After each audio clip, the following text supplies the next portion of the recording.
Yeah, they tell you that you should quit trying. You were too small and you were too young.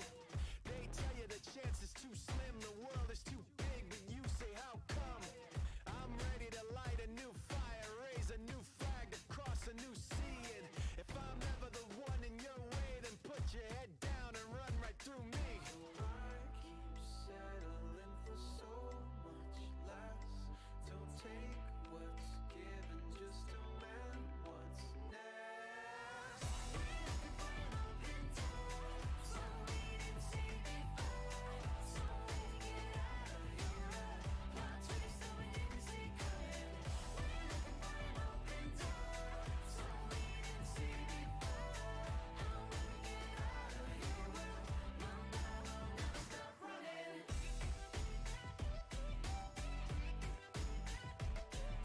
It's something like a shadow in the valley, colossal. Open up your eyes, young one, and be watchful. Behind closed doors, trying to write a new gospel. They are not God, they're not even apostles. I come with the dumb drum banging you breathless.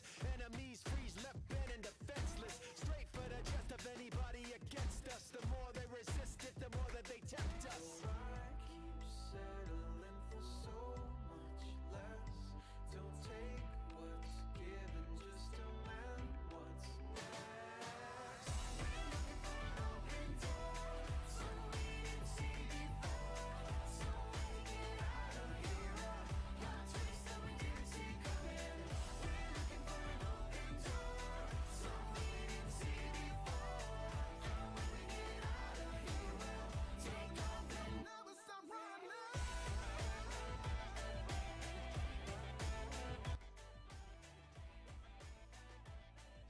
All right.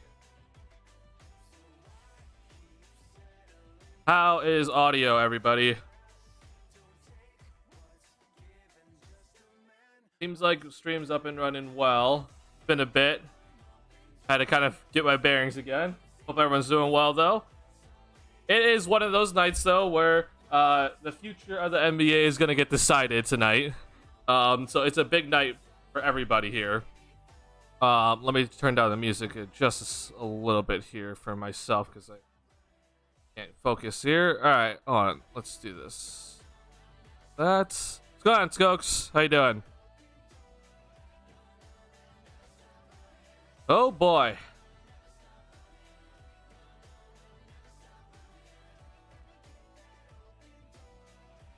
Imagine actually landing top 4. I believe the lottery's been already been decided, but it's just broadcasting in an hour. So yeah. If you guys don't know how the NBA lottery does work, the drawing does happen basically right now. It basically is happening as we're speaking. I think if anything, it's almost done right now.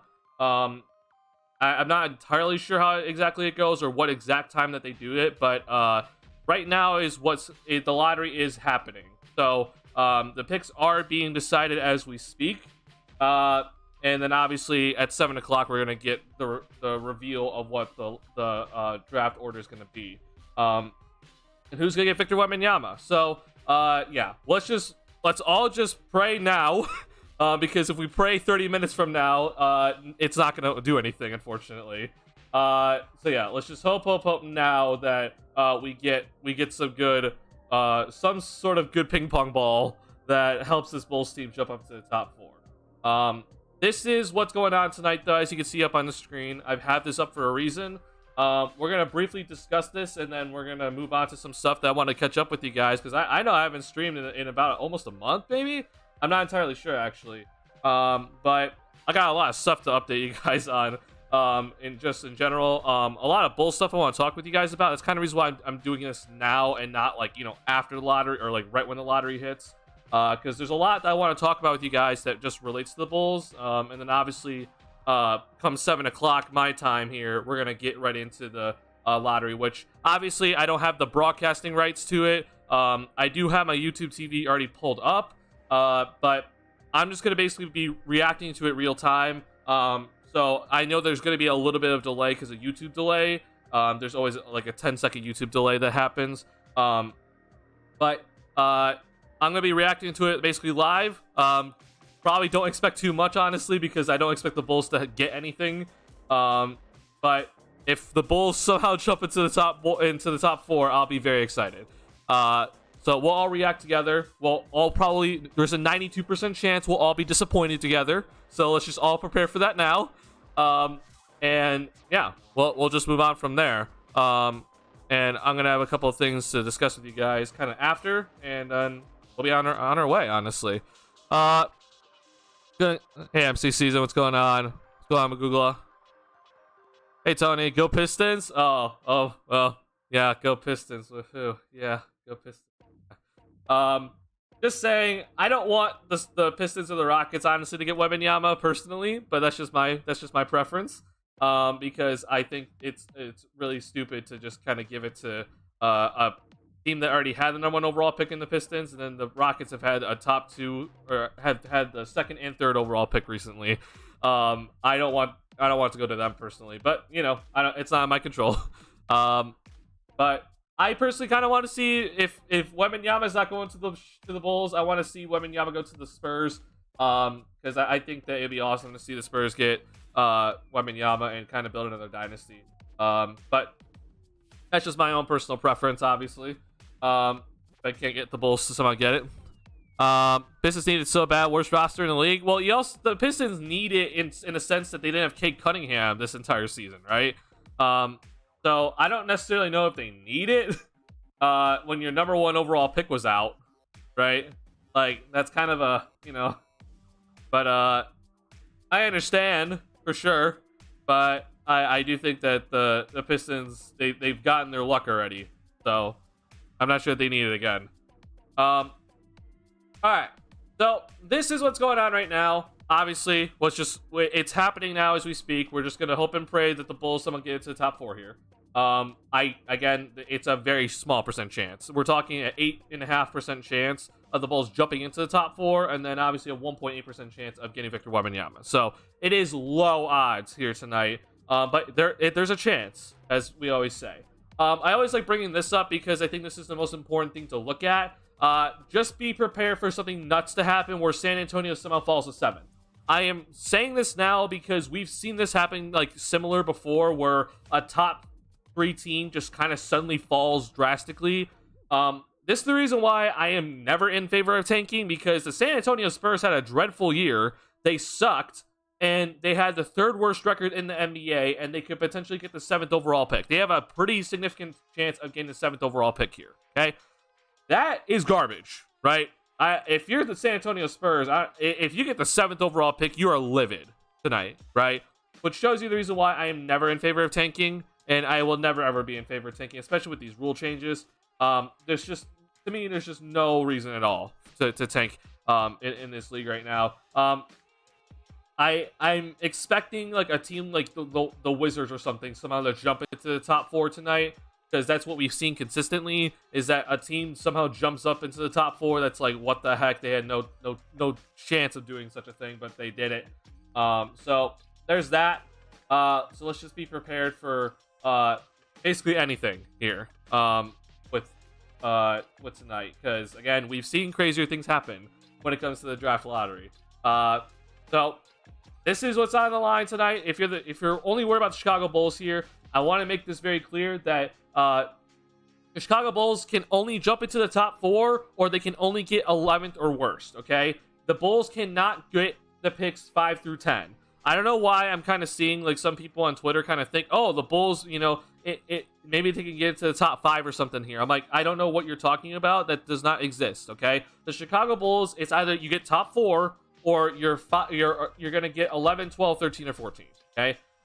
That's the only possibilities here for tonight for the Chicago Bulls, okay? That there is no way that the Bulls can get 5, 6, 7, 8, or 9, or 10, okay? It's going to be 11, 12, 13, 14, or 1 through 4, okay?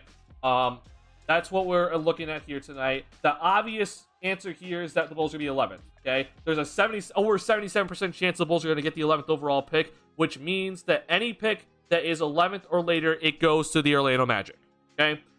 So if the Bulls don't get into the top 4, which means that it's one of these 4 picks over here, it's going to the Orlando Magic because of the Vucevic trade, all right?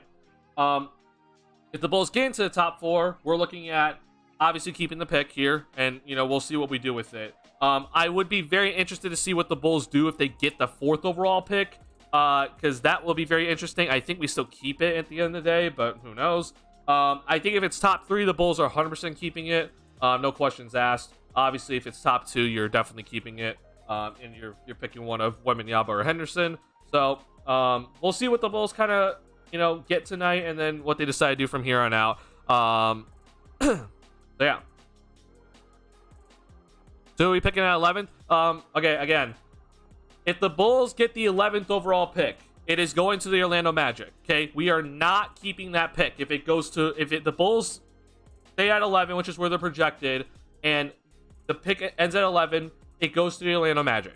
Okay, it does not stay with the Chicago Bulls. It's part of the Nikola Vucevic deal that is still haunting us today. Okay, so if it's 11, 12, 13, or 14, if the Bulls end up being 11, 12, 13, or 14, it is going to the Orlando Magic. We are not keeping the pick if it is 11, 12, 13, or 14 tonight. Okay, if the Bulls jump up though into the top 4, if you see 1, 2, 3, or 4 for the Bulls get to keep that pick. Okay, so again, just keep making it very clear one more time. If the Bulls don't get into the top 4 tonight, which means it's the picks 11 through 14 that we get, we're trading it to Orlando Magic.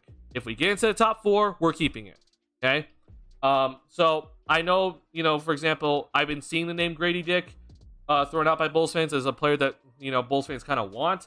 And, he's a guy that I am intrigued by. But like I said, we're not keeping the pick if it is 11th overall. So there's no way really for us to be thinking about drafting Grady Dick unless we're making a trade with some other team. Okay, we will not be using our own pick probably on a Grady Dick because it's either gonna be a top 4 pick or we don't have the pick. Okay, so yeah, making sure that is clear for tonight. I saw the script. We got D Rose with less odds. That is true. We did get Derrick Rose with less odds. We had a 1.7% chance of getting the first overall pick that draft in 2008, and we got it. So it's a possibility. Again, it is a possibility. And we'll just be prepared for anything, honestly. Bulls getting Wemby. I mean, look, man, if the Chicago Bulls get Wembanyama, it is an absolute incredible year for Chicago sports. That means there's 3 major Chicago sports teams that got the first overall pick, and they're gonna have some incredible talent in Chicago and in many sports. Obviously, the Bears, they traded their first overall pick, but they got us DJ Moore, and then it looks like Connor Bedard is coming to the Blackhawks. So if the Bulls get Wembanyama, it's just gonna set this franchise up for greatness for a long time, even with a very subpar, mediocre front office. And I'll be very, very excited. And if we get Scoot Henderson, I'll be very, very excited. And if we get a top 4, like the reason why I'm questioning about number 4, like if the Bulls someone jump into 4th, I'm gonna be questioning if we keep it because I think there could be more value if we just trade it. This draft is pretty deep, so like maybe we trade it for like two picks or something, or we trade for a pick and some other player. I'm not entirely sure, but there is a drop off after Scoot Henderson, right? I think if we get the 3rd, we're keeping it, and we're probably just gonna draft somebody there. But just be aware that there is a drop off after Scoot Henderson. So it's like 1 or 2 is obviously like the prize, the big prizes. 3 and 4, obviously for the Bulls is good. For other teams though, like if you're the Houston Rockets and you get the 3rd overall pick, that's an L. Like that's a straight up L for your organization. Okay, you just had a horrible season yet again. You had the 3rd overall pick last season, and you get a 3rd overall pick this season, and that means you lost out on your chance of getting Wembanyama and Scoot Henderson, and you just had another terrible season. That's an L. That's a straight up L. You lost. Okay, so I want this to be very clear that like there's a lot here for these other teams, right? Like if we're here in Chicago, just like we're praying for top 4. Like if we get top 4, awesome. But if you're Charlotte, right, and you get the 4th overall pick, that's an L. That's a straight L. You lost, right? You want 1 or 2 in this draft. And I can't stress this enough because I'm seeing too many people say like, oh my god, we need a tank, we need a tank, we need a tank. Like if the Bulls, let's just say for example the Bulls had a San Antonio Spurs season, right? We had the 3rd worst record in the NBA, right? We're praying to the Lords that we get Victor Wembanyama tonight. If not, we hopefully get Scoot Henderson. We end up getting number 4. We just had a 3rd worst record in the NBA. We just had a terrible season. We get number 4. That's an L. straight up L. We lost. That season just went out the window completely. There's no reason to even look at the season as something worthwhile, right? So I just can't stress this enough when it comes to people saying that, yeah, tanking is worth it. Like, sure, we can tank as hard as we can, and then we can still end up at number 5.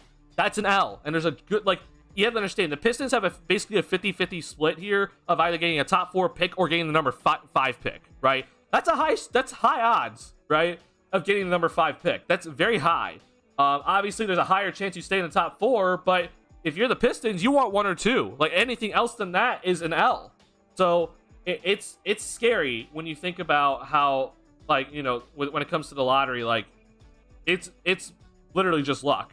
Like, you could tank as hard as you can, and you could still end up failing your job because the lottery screwed you over, right? It's something that we need to look at. Everything comes in sweet threes. Bears number 1, Blackhawks number 1, and Bulls next. Yeah, we'll see. No, but generally, if we get 3rd or 4th, I'd much rather we go to OKC and trade that pick for Lou Dort and maybe a first, or maybe OKC and Giddey. So if we get the 3rd or 4th pick, first off, I'm not trading it just for Lou Dort. Okay, I need more than just Lou Dort. Now, I do think Lou Dort would be a very good player, but if I'm going to OKC and I'm like, hey, I'm willing to trade you the 3rd overall pick here. I want Lou Dort plus then another pick from them, assuming that Oklahoma City does not get a top 4 pick, and, you know, a pick from them down the line, right? Like, that's what I'm looking at if I'm trading a pick to, like, OKC, right? If we get the 3rd overall pick. But in the end, I do think that if the Bulls get into the top 4 tonight, they're keeping it, and that's that. But I will just question number 4 just a little bit, just because I know where this Bulls kind of are right now. I like Dort swap idea only for the 4th, but 3rd I might consider keeping. Again, if we're getting the number 3rd, if we're getting 3rd or 4th, and we're like, hey, we're calling it OKC, it's not just a pick. It's not just a pick for Dort swap, right? If we trade a 4th overall pick just for Lou Dort, that's a straight up, that's just malpractice. Okay, that's a terrible trade that the Oklahoma City Thunder absolutely win. Okay, I like Lou Dort, but we need more than that, right? So again, it would be like Lou Dort plus, like, I want your pick from 2024, right? Or one of your billion picks that you have in the next, 7 years. So yeah, that's what I would be thinking if we get into, like, the 4th overall pick. If we get number 3rd, I think we're just keeping it. But if it's the 4th overall pick, I might consider trading it for something like that, right? But there's not any sort of guarantee. Okay. So, that is the draft lottery for tonight for the Chicago Bulls. Kind of just in a nutshell. Again, if it's top 4, we're keeping the pick. We're praying for top 4. We have an 8.5% chance of jumping up into the top 4 tonight, okay? Which means we have a 91.5% chance of not keeping the pick tonight. And that means the pick is going to be somewhere here, 11, 12, 13, or 14, which is, it's most likely going to land right here, okay? Let's all be prepared for it to land right here because this is most likely where it's going to land tonight. Yeah, so just be prepared for that tonight. Okay. All right, we have about 40-ish minutes here. There's a couple of Bulls news that I want to talk about with you guys here because there's some kind of circulation going around about, like, what the Bulls are potentially going to be doing this offseason. And there's recent news that came out via Daniel Greenberg, and I don't like Daniel Greenberg. I don't follow him. I seriously hate him, but for some reason, a lot of Bulls fans just like to use him, like to use his account. He gets all the clicks and everything, so it's really annoying because it keeps popping on my timeline here. But this tweet here was sent out yesterday, okay? The Chicago Bulls front office, there's people that want to run it back with Lonzo Ball and wait for Lonzo Ball to return, and there's some people in the front office that want to make changes to the roster. First and foremost, okay, I just want to make this very clear. Sean Devaney, this dude is not a reliable source, okay? Now, if you're not aware of what Sean Devaney is, or who Sean Devaney is, he writes for Heavy.com, and this is what we're kind of looking at in terms of Heavy.com. Like, it's not really, like, legit articles, okay? Heavy.com, like, they just kind of throw out ideas, and they'll propose a trade here and there, and it's like, maybe this trade's actually possible, but, like, is it really gonna happen? Like, last year, for example, I don't know what it was, but there was a trade that they kind of drew up to get Micic which is it's a whole story with a trade that was made with like Oklahoma City Thunder, like a projected trade. And in that trade, they included Raymond Felton, which I'm like, Raymond Felton has not played for Oklahoma City in like a very long time. Like, I don't know where the heck they got that from. Okay, so Sean Devaney, all right, this guy right here, he went on 670 to score with Hall and Son and whoever it is.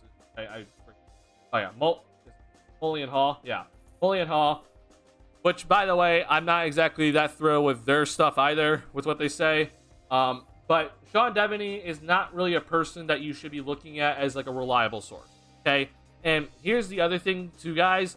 This entire statement here, like whatever the Bulls decide to do, whether the Bulls actually decide to wait for Lonzo or they decide not to wait for Lonzo, actually make some moves, his butt's covered, right? Like his butt's covered in every single scenario. So basically, he basically just said, Sean Devaney came onto the radio and just said, the Bulls could make some moves, the Bulls might not make some moves. Like, isn't that something that we just all kind of know already? Like, the Bulls could make some moves, but in reality, the Bulls could also not make some moves because we saw that last offseason, right? We know this, right? So he basically just came onto the radio and said common sense, and that's it.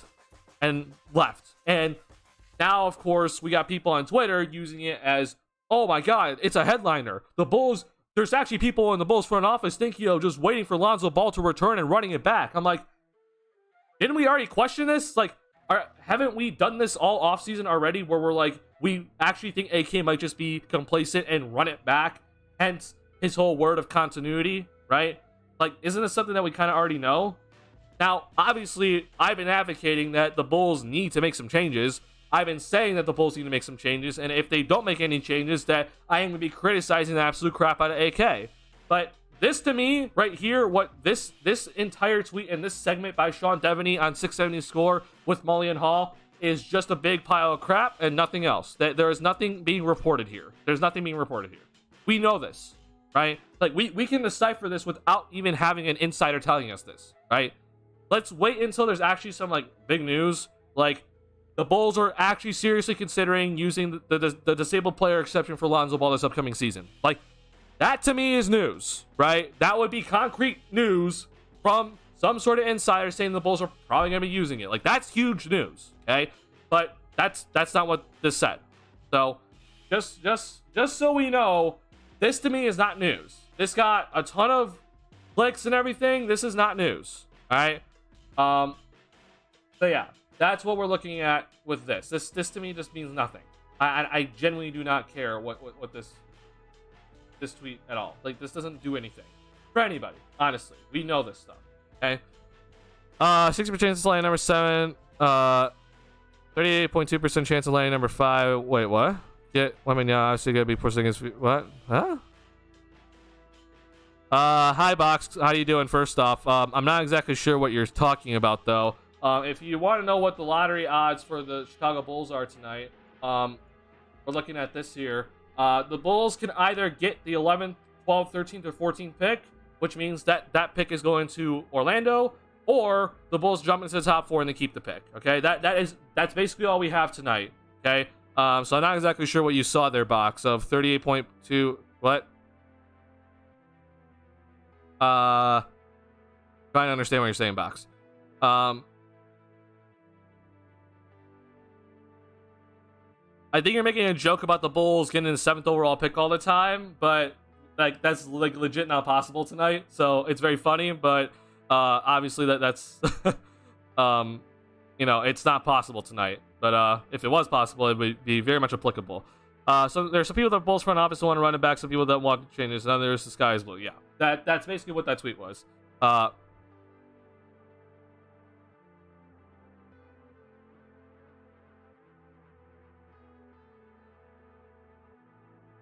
Oh yeah, I get your irony, Box, but at the same time, yeah, it's not possible to get 5 through 10.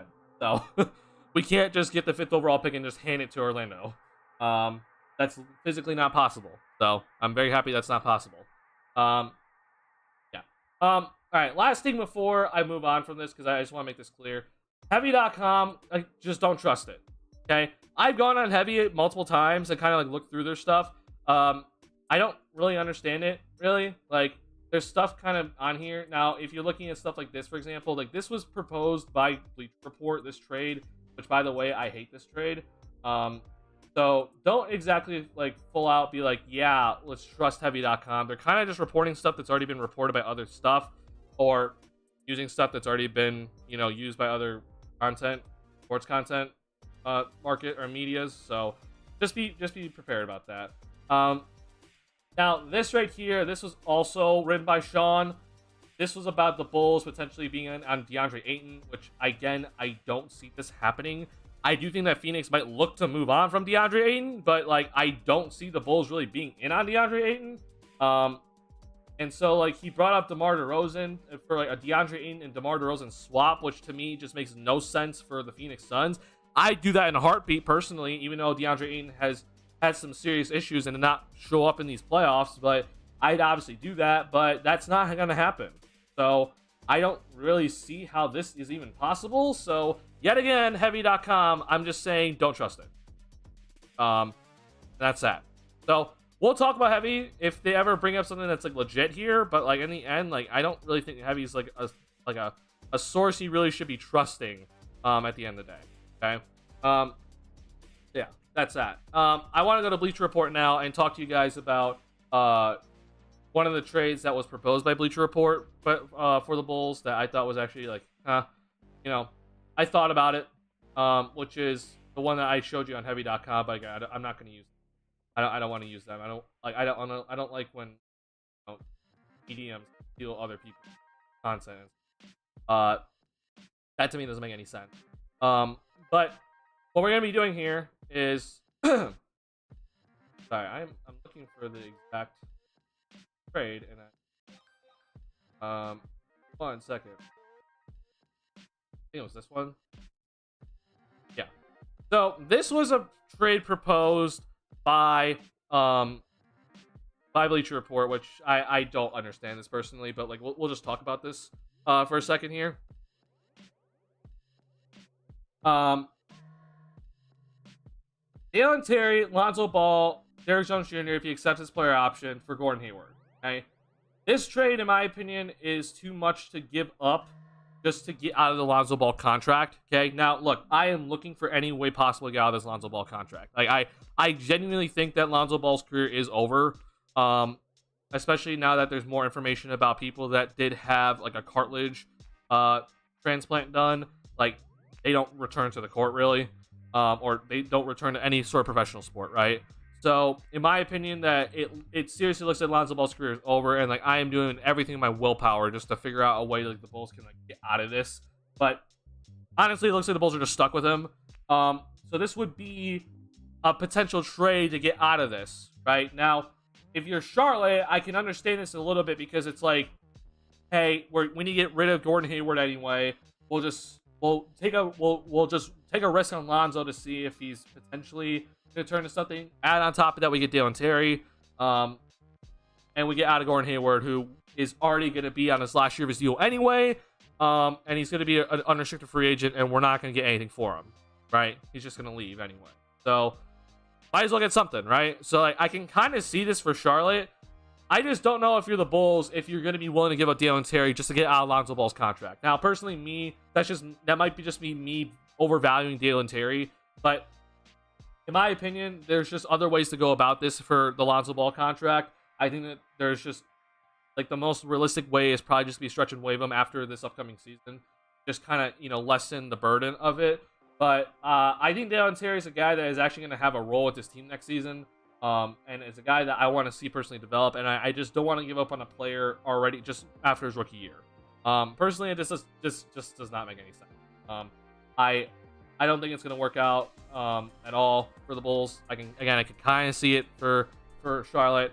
But, you know, it is what it is. I think this is more so just two teams that are kind of stuck. And they're making they're making a trade that just kind of keeps them stuck.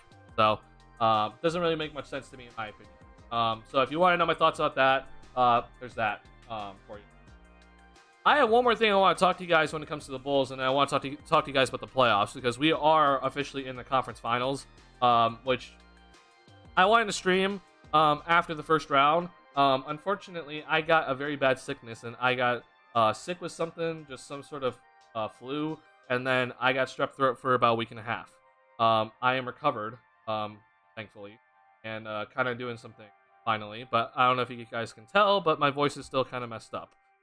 So I want to talk to you guys about the playoffs a little bit, and then we're going to get into the lottery and the live reaction to it.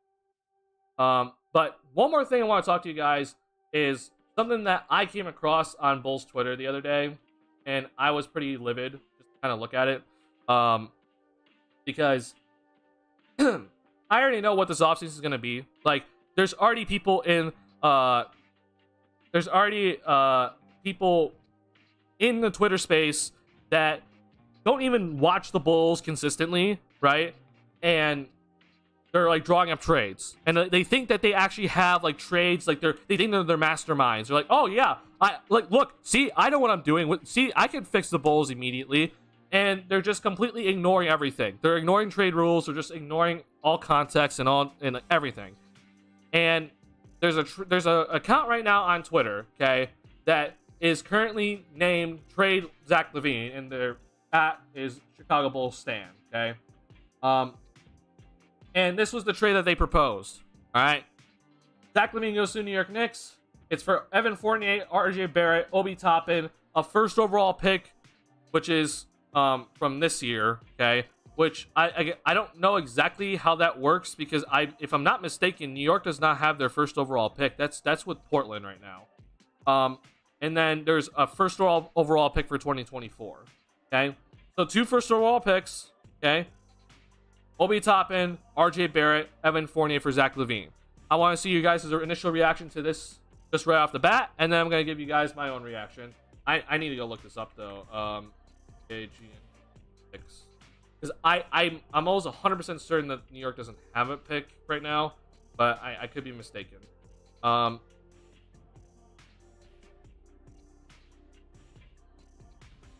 So they're depending on a Dallas pick.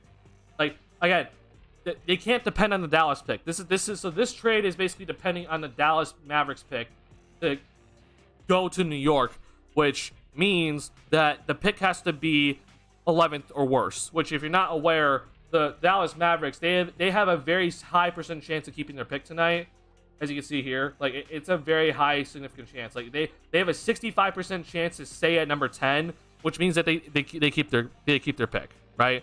So this trade is basically saying that Dallas Mavericks pick went to New York, which is a very small percent chance of that happening. Another pick from New York in 2024, and then this right here, okay?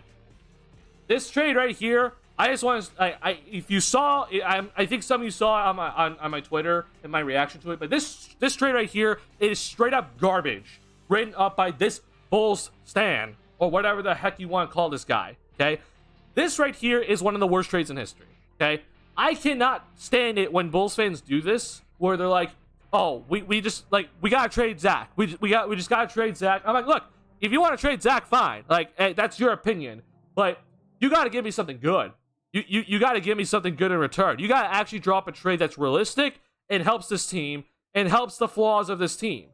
Because one thing that this trade does not do at all is get away from Zach LaVine's weaknesses, right? What are LaVine's weaknesses? Defense and then turnovers, okay? Well, I'm sorry to tell you, but RJ Barrett has a serious tunnel vision issue, if you're not aware. RJ Barrett turns the ball over at a very high rate for a dude that doesn't have that high of a usage percentage, okay? Or a guy that's like the third option on his team, okay? Him and Zach basically average the same amount of turnovers this season. RJ a little bit less at 2.2, Zach's about 2.5, okay? So, you're getting a player in RJ Barrett that has a very similar weakness in Zach. That they turn it over, they're loose with the basketball, they don't know how to handle the basketball very effectively, I should say. Okay, and we all know that between Zach LaVine and RJ Barrett, Zach LaVine is a very much better shot creator and overall just one-on-one playmaker compared to RJ Barrett. Okay, just straight up that. All right. This person's probably thinking, oh, we get Obi Toppin. We get a young prospect, a guy that's on his rookie deal, someone to come on in as someone that we can develop and hopefully, turn into a pretty solid player. I don't know if you guys know this, but Obi Toppin is 25 years old. He is basically 2 years older than RJ Barrett. Obi Toppin coming in is 3 years younger than Zach LaVine. That doesn't help. Like, if we're trading Zach, we're hitting the full-out rebuild button, okay? We're trading for Obi Toppin. He's 25, guys. I don't know what people are thinking. Obi Toppin is 25 years old. That does not help us whatsoever, and we know what Obi Toppin is. He is very much a role player and a role player only, and he does not help in any sort of way, okay? No disrespect to him. He's a decent player. But we're not developing him into anything good. So whatever we get with Obi Toppin is what we get with him, like, right now, okay? He's not developing into anything more. He is 25 years old, okay? So again, don't know what the hell this is. And then Evan Fournier is Evan Fournier, who has not played, okay? Evan Fournier right now is unplayable, okay? Now, here's the other thing, and if you saw my Twitter, you saw this, okay? But here's the other thing. Can anybody in my chat right now tell me what else is wrong with this deal? Forget the players, forget the draft picks that are involved here. Tell me what is wrong with this trade, okay? I just want you guys just to look at this and just tell me immediately what is wrong right off the bat. Because this is something that I am heavily criticizing, like, Bulls fans right now about. This trade right here, just right off the bat, did not use the 2023-2024 salaries, okay? This trade right here, whoever drew up this trade, is using this year's salaries, okay? So, as you can see right here, it says Zach LaVine's on a 5-year contract, right? Which was, right, this past season. Or, obviously, we're in the playoffs for the season, right? So, the 2022-23 season, yeah, Zach LaVine has a 5-year contract. Evan Fournier has 3 years left on his deal. RJ Barrett is on a 5-year deal. He just signed an extension, okay? If a trade for Zach LaVine and with the New York Knicks is going to go down and it's going to involve RJ Barrett, it is not going to be with his $10.9 million that he just made this past season. Okay? If you're not aware, as we go to Spot Track here, we're looking at 2023-24, right? We're not, this doesn't apply anymore to 2022-23, okay? And if you're not aware, RJ Barrett is going to be making $23 million next season, okay? So, this person right here that drew up this trade did not count into what the salaries are for next season. They're using this year's salaries.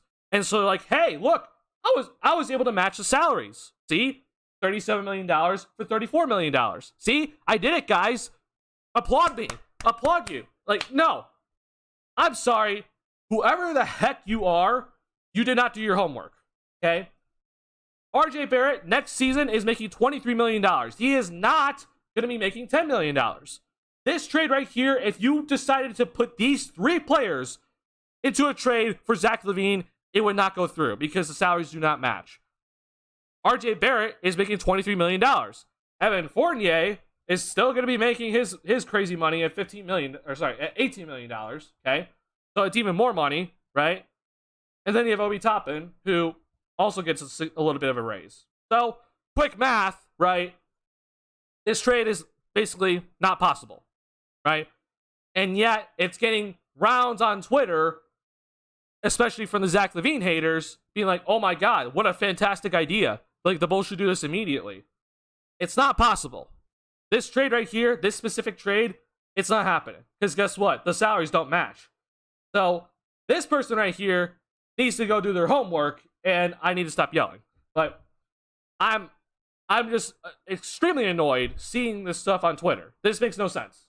I can't stand to see this sort of stuff here on my Twitter feed and people saying, yeah, what a fantastic deal. I'm not going to go and correct them, though. I'm just going to let them do their thing. And if they ever want to come at me, please come at me. Now, if you're wondering about my whole thing, if we're actually going to be, thinking of trading Zach to the Knicks, which there were rumors about the Bulls talking with Knicks about Zach LaVine at the trade deadline, right? And, that could be a start to, like, maybe we see the Bulls actually go back to the Knicks and relook at this. So, if you want my opinion, here it is, okay? If the Bulls are actually considering a trade for trading LaVine to the New York Knicks, here's what I need, okay? At bare minimum, it has to involve Grimes and Quickly, okay? These are 2 guys that are going to come in. One's a point guard, one's a wing. Grimes is a good defender. He's a decent 3-point shooter. Quickly to me is like a very explosive type guard. He's had his ups and downs, but I like Quickly a lot. I see a decent amount of potential with him. Obviously, the Bulls need a point guard. Quickly can potentially be that. I do not want Obi Toppin. Don't give me Obi Toppin. He's not helpful at all in this sort of situation, okay? And on top of that, I don't want a salary filler, okay? So a guy like Evan Fournier, who is legitimately just a salary filler right now and serves no other purpose in this league, I don't want him. Okay? If I'm trading Zach LaVine, every single piece that I'm getting back is going to have some sort of value. Evan Fournier has no value. Okay? So, this is the bare minimum right here for me. It has to involve Grimes. It has to involve Quickly. No Obi Toppin. No Evan Fournier. And on top of that, I want probably 3 picks. I don't care how you do it, whether it's 2 picks and a pick swap. I don't care. I want 3 first-round picks in some sort of fashion. Okay? I cannot stand the fact that that trade even came up and people are actually eating it up. It is straight up ridiculous that we even have to discuss this, but here we are. When it comes to RJ Barrett, I'm willing to take him. I just don't have that much hope for him. Honestly, I think, he averaged 20 points per game last season, but he was a terrible shooter. Maybe he can raise that 3-point percentage, but, we're just getting worse in general. And reminder, he is going to be 23 years old, okay? It's not like we're getting a guy that is 20 or 21 and they really have a long ways to develop, right? We're looking at a guy that is pretty much developed and is about to go into a second NBA contract, right? So this is the reason why I'm just RJ, there's some things I like about him, but there's a lot of things I don't like about him. And I take him if the Bulls are, heavily considering it. But as I said, I need Quickly, I need Grimes, and honestly, I would like probably a Mitchell Robinson or Isaiah Hartenstein added on top of that, and give me 3 first-round picks. Either way, though, if I'm the Bulls, I'm not trading Zach LaVine to the New York Knicks. I don't think they have enough, personally. So that's just my opinion. I'm not trading Zach for something like this. Again, I'm open to anything this offseason, but if I'm trading Zach LaVine, it better be for something that is actually significant. And this trade right here is not very significant. And then, obviously, my made-up trade, I don't think it's really necessarily enough to, push me over it. But, we'll see. So, yeah, that's that. Don't you want Obi? I don't want Obi. Yeah. They're going to have to throw Julius in there, too, somehow. No, I don't want Julius Randle either. I love a scoring power forward that shoots 30% field goal or below when it matters. Yeah.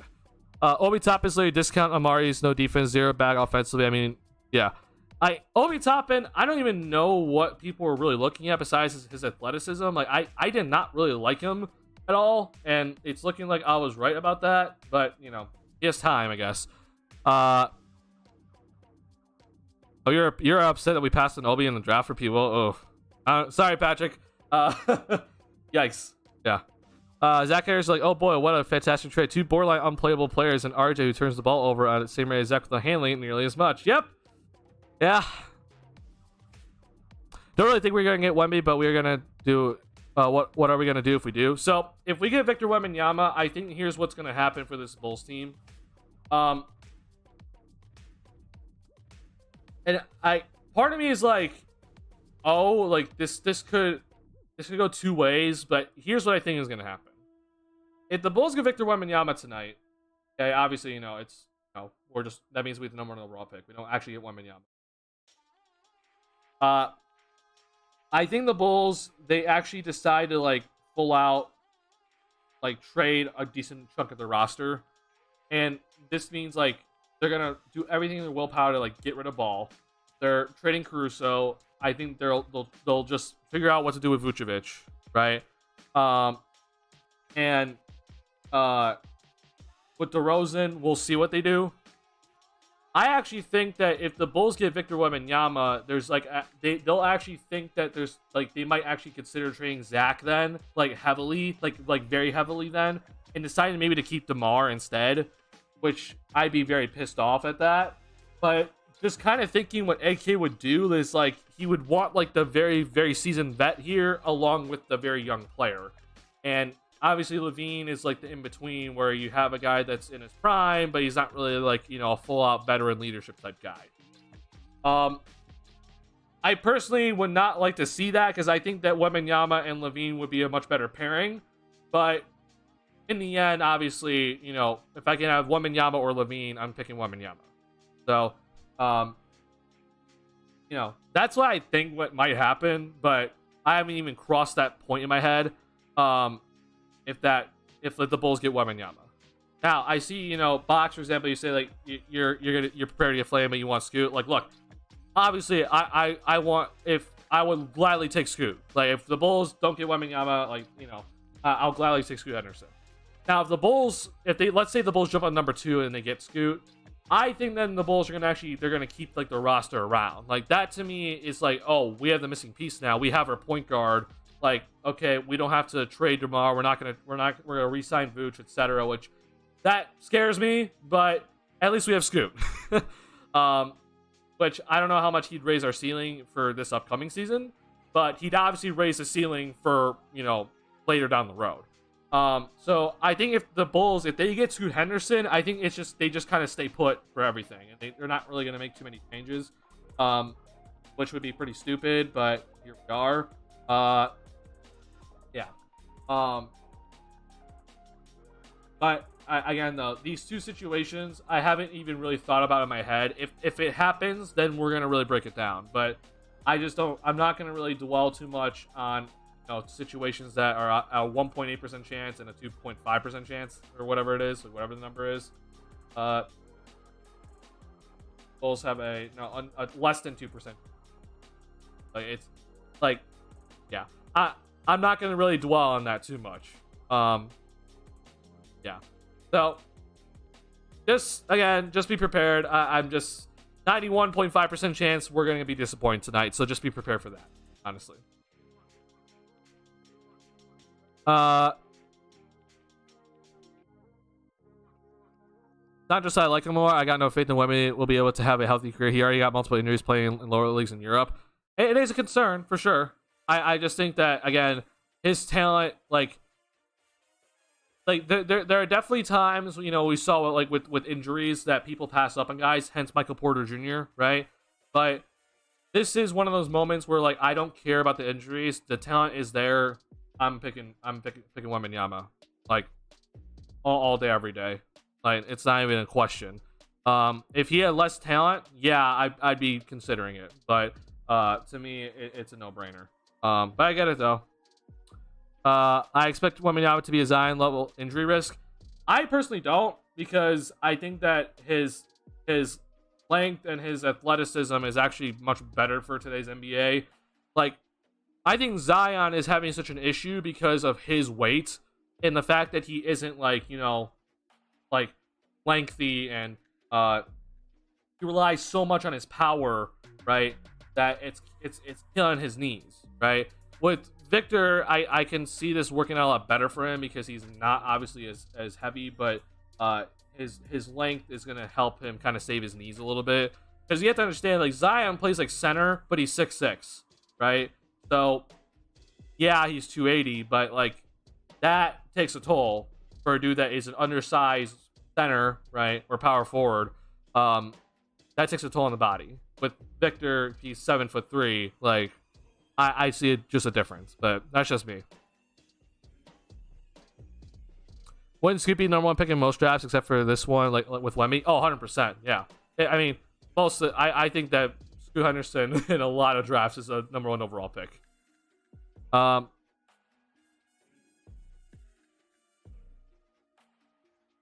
get it, Box. I mean, yeah, so whatever, however tall you are.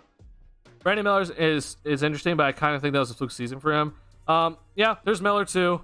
Like, Brandon Miller, like, this is the reason why, like, I am interested. Like, let's say the Bulls get 3 or 4. Like, it is interesting. Again, I think if the Bulls get 3, I think they keep it. But if they get 4, like, I could see him trading it, like, personally, because I do think that there is that significant drop off after Wembanyama Scoot. It's just kind of a drop off. But who knows? Honestly, like, Brandon Miller, again, I don't watch college basketball, but I do kind of keep up a little bit with the prospects, and, like, he's interesting. I just don't know enough about him to really kind of, like, make it like a whole, like, full out, like, yeah, I want him or not. Yeah. Read somewhere that Scoot's going to trade with Steph in the moment, or that he's going to trade with him during the summer. Yeah, so Scoot Henderson is going to get, like, mentored by Steph Curry. And I think that's more like it's not just for like training for obviously playing, but it's I think also just kind of to make sure that his financials are taken care of well, and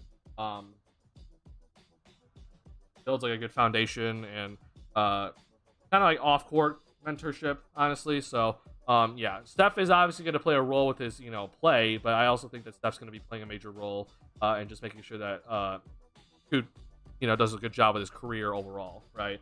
And not just like blowing through your money quickly, right? I think Scoot should actually be trained with Chris Paul. Oh, really? If I had Scoot Henderson train with anybody, it would be probably Damian Lillard. But that's just me. I don't really want Chris Paul to train anybody right now because he relies so much heavily on the mid-range. And obviously mid-range leads you to death. So, yeah. I see all these injuries, Box. It is definitely concerning for sure. Brandon Miller gives me young KD vibes with good shot and smooth release. Yeah, I've heard that. I've also seen that like with Brandon Miller, but at the same time, like there's also like just there's question marks. Still unstoppable. That trick. I also really like Anthony Black from Arkansas. I watch a lot of college basketball. When I watched Arkansas, he was really good. So yeah, Anthony Black's also a person I have looked at. Again, I don't know too much about him, but he is a guy that I do kind of like. But again, like, what do I really want, with this Bulls team? Like, it also kind of matters like what the trade market's going to be if like the Bulls get number 4 or something. Who knows? Honestly, again, I'm not very well known in the college scene at all. I've mostly just kept up with Wembanyama and Scoot and what they've done. So, yeah. Let's see here. Does Lonzo have more than a 1.8% chance of returning next season? Honestly, that's a great way to question it or phrase that question. I think Lonzo has a less than 1.8% chance of returning next season. Honestly, and I would say that Lonzo's like chances of returning to the court ever is basically 1.8% chance. Probably even lower than that. Like, if I had to give a number, I think it's honestly a 1% chance that Lonzo, like just flat out 1% chance that Lonzo ever returns to the court. Next season, I think Lonzo's just straight up out. Like, I think there's like a point, however many zeros you want, 1% of Lonzo returning. Honestly. Anyways, the Thompson twins, full tape, not just highlights like me. I have not seen it. Do we have a more realistic chance of getting Anthony Black around pick 10? Do you think that we trade it like we don't really know his trading picks before a draft thing is? So, again, Patrick, just a reminder, if the Bulls get 11, 12, 13, and 14, that is going to Orlando, okay? The only pick, if the Bulls are going to keep their pick, it is going to be 1 through 4 only, okay? So a guy like Anthony Black, for example, if he's going to be projected around number 10, right, I don't see how the Bulls can even get Anthony Black, right? Because even if the Bulls get the 11th pick tonight, it goes to Orlando. So I don't really see that even being a possibility. Honestly. Okay, again, for all the people that are now just joining in, I know that we're almost into the draft lottery. So one more time, just kind of like just a summary of what is going on for the Bulls tonight. Okay, just strictly focusing on the Bulls. Okay, let's pay attention to this chart right here. Okay, Chicago Bulls, their only picks that they can get tonight, the only picks that they have a possibility of getting tonight is either 1 through 4, as we can see right here, right, or 11 through 14. Okay, picks number 5 through 10, the Bulls cannot get tonight. There is no possibility that the Bulls can even get 5 through 10 tonight. All right. So just think in your heads already. 5 through 10. 5, 6, 7, 8, 9, 10 is off the board for the Bulls. There is no way that they can get those picks tonight. Okay. The Bulls pick is only protected 1 through 4. The Bulls pick is traded to the Orlando Magic, which means that if the Chicago Bulls get pick number 11, 12, 13, or 14, that pick is going to Orlando. Okay. That means the Bulls do not keep that pick at all this season. Okay. The only way that the Chicago Bulls can keep their pick is if it jumps into the top 4, which, as you can see here, the percentage of that happening is at 8.5%. Okay, which means, and other words, there is a 91.5% chance that the Chicago Bulls do not keep their pick this season, because there's a 91.5% chance that the Chicago Bulls pick is going to be 11, 12, 13, or 14, which means it's going to the Orlando Magic. Okay? So, keep this in mind, all right? There is not a lot here for the Bulls going tonight. Like, if you're really hoping the Bulls are going to keep their pick, you have an 8.5% chance of that happening, okay? Like, yeah, we all want to jump into the top 4, but that is literally the only way the Bulls can keep their pick, okay? The Bulls do not keep their pick if it is 11, 12, 13, or 14. It goes to Orlando, all right? This is part of the Nikola Vucevic deal that is still haunting us, all right? Obviously, we want to jump into the top 4 tonight, and if anything, the best prizes tonight is picks number 1 and 2, okay? 1 and 2 are the main goals tonight, because that's Victor Wembanyama and Scoot Henderson. There is then a drop off to number 3, but obviously, I don't care if it's top 4. I truly do not care. It's great. Yeah, that's that. Again, 8.5% chance the Bulls keep their pick tonight. So just prepare 91% of yourself to be disappointed tonight, because that's probably what's going to happen, is the Bulls do not keep their pick tonight. Which, again, just please lower your expectations. I kind of find it funny, but also weird that there's like a lot of Bulls fans are on Twitter like, I'm prepared to get hurt tonight. I'm just like, you know, I'd understand that tweet if the Bulls had like the best overall odds to get the number 1 overall pick, but then we fell to 4, like, which is a very big possibility if we were in the Pistons position, right? But like, there's a very, very high percent chance the Bulls don't keep their pick tonight. So, like, you should already be hurt and not even thinking, like, oh, I'm prepared to be hurt, right? If anything, you should be, like, the only thing that should be happening to you is be surprised tonight. If we somehow keep our pick, right? So, you should already be hurt, because the Bulls pick is basically gone, right? We have an 8% chance then of keeping it, which is very, very small. So, yeah, that's that. One more thing before I'm going to officially pull up my YouTube TV stream here to make sure I don't miss anything. I'm going to, just so you guys know, I am not able to obviously stream the lottery results because, you know, copyright. Also, I cannot do any sort of audio because it is ESPN audio. But this still will be me live reacting, okay? Unfortunately, I do not have anything up here to kind of like, you know, do it in live feed for you guys. The only thing that I'm going to probably be showing is this, just to kind of make sure that when we're watching it live, right, this is the projected order, right? So, like, you know, the first team that we're expecting to see is the New Orleans Pelicans, okay? But if, you know, if pick number 14 is shown and it's not New Orleans, then we all know that New Orleans jumped into the top 4. So I'm just going to keep this up as the lottery is revealed. Sorry, I want to make sure I turn off the volume here. Yeah, I think that's what we're just going to be doing tonight. As everything's being shown. And then I'll be obviously live reacting with you guys. We'll talk about what happened. Obviously, there's some, you know, we'll talk about all the jumps that happen. Yeah, if the Bulls get top 4, then we'll really start talking and start analyzing some stuff. Yeah.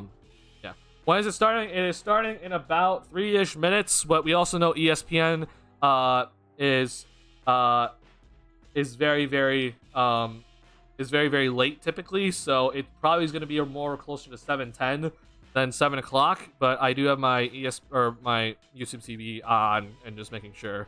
So I'll let you guys know if you guys want to tune in yourself to your own cable or whatever TV provider you have when it is starting. But right now we're in a commercial break, obviously, and it says 7, but ESPN's always late. As you can see, 7 o'clock or 8 p.m. Eastern, 7 o'clock Central. Yeah, there's that.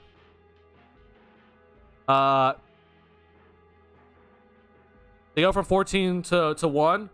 Yes. So the way that they reveal each pick is they go backwards, right? So you're gonna get pick number 14, 13, 12, 11, etc., and just keep going. You're gonna get basically picks 14 through 5 first, And if there's any sort of like projected thing that is not, if a team that is projected to go in that position does not show up, that means they jumped into the top 4. Okay, so for us tonight, it's gonna be a little bit weird because we don't really own our pick, right? Ideally, what we see tonight is that the New York Knicks or one of the, like, because this is all, it's all really weird for us, unfortunately, because like we would hopefully see like, oh, the Bulls aren't in here, right? The thing is though, is that if the Bulls pick is 11, 12, 13, or 14, it's just gonna pop up as the Magic, okay? Which means it's like, okay, that's the Orlando Magic, right?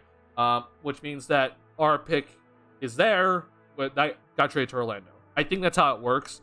But for you guys to get excited, basically, if we somehow see New York pop up, okay, which means that this pick right here, which is pick number 10, Dallas is somehow at 11, which means, if you don't know, the Dallas Mavericks pick is top 10 protected, but if it falls out of the top 10, it goes to New York. So if we see New York pop up at number 11, that means we jumped up. Okay, that officially means the Bulls jumped up to the top 4. But the thing is, though, is that it could get even crazier than that, right? Like, we could see like Washington, Utah, and a bunch of other teams also jump up, or even teams behind the Bulls jump up into the top 4, right?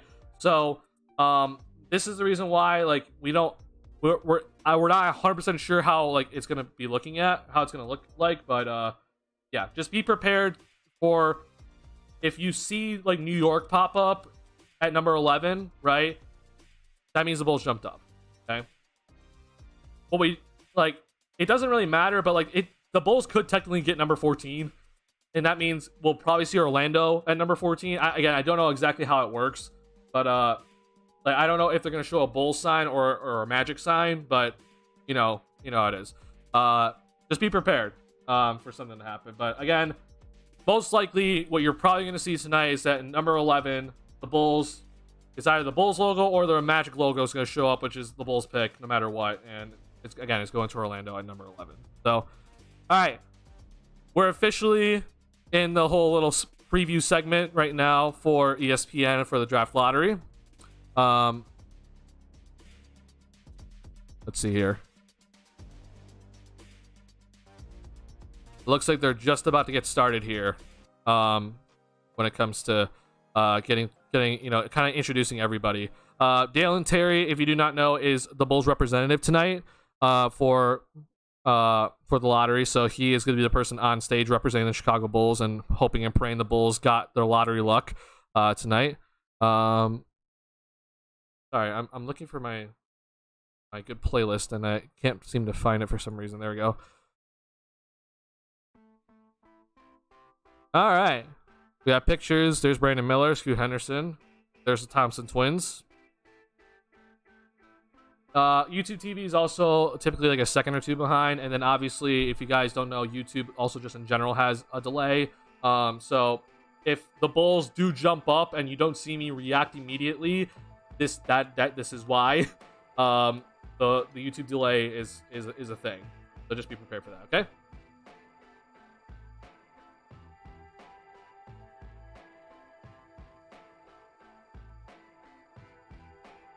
All right, we are now looking at the stage where, at least for my broadcast, I'm looking at the stage here.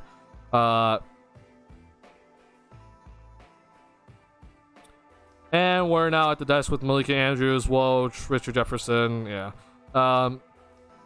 Okay, as you can see, if you guys are watching right now on the broadcast, it says the reveal is in 14 minutes. Okay. As I said, ESPN is always late. This is how it always goes. So we have another 14 minutes to talk about Bulls either jumping up, etc., or anything else, honestly. So yeah, we have 14 minutes here because, as usual, ESPN is late, and this is how they do things and with their programming, and it's very, very annoying. But yeah, this is it. So yeah, we have some time here to still kind of discuss some things. Vooch trade is looking poor now. Oh, the Vooch trade started looking bad like beginning of last season, Patrick. Like it has continued to age, just get worse, but it started to look bad last season, honestly. Yeah, not great. Not looking great, honestly. But Butchery, Blackhawks, and Bulls get number 1. I'm hoping. I'm hoping, man. That'd be fantastic. Will you be streaming the draft? The actual NBA draft in June, or are you talking about this right here, Patrick? The lottery tonight. I'll just answer both questions. So yeah, I don't know the exact date of the NBA draft. It is June 22nd. So yeah, June 22nd. I do plan. Excuse me. I do plan on streaming the draft with you guys on June 22nd. Again, obviously, as just with the NBA draft lottery tonight, I cannot stream the actual draft with you guys and show what's on my screen. But yeah, I'm willing to watch party with you guys on June 22nd. That was the plan all along. I know it's kind of just like, well, the Bulls don't have a pick, so like, kind of what are you waiting for? I do expect the Bulls to get into the draft somehow. Whether it's through tonight and we get a top 4 pick, or we trade with New York later. So either way, I'm just looking at I do think the Bulls are going to get a first round pick this draft somehow. Again, I don't know how, but somehow. So yeah, I'll be doing the draft with you guys, and I'm probably going to have someone else with me. No guarantee, but I might have someone else with me for the stream. When we're doing the actual NBA draft in June. They don't give up Franz Wagner.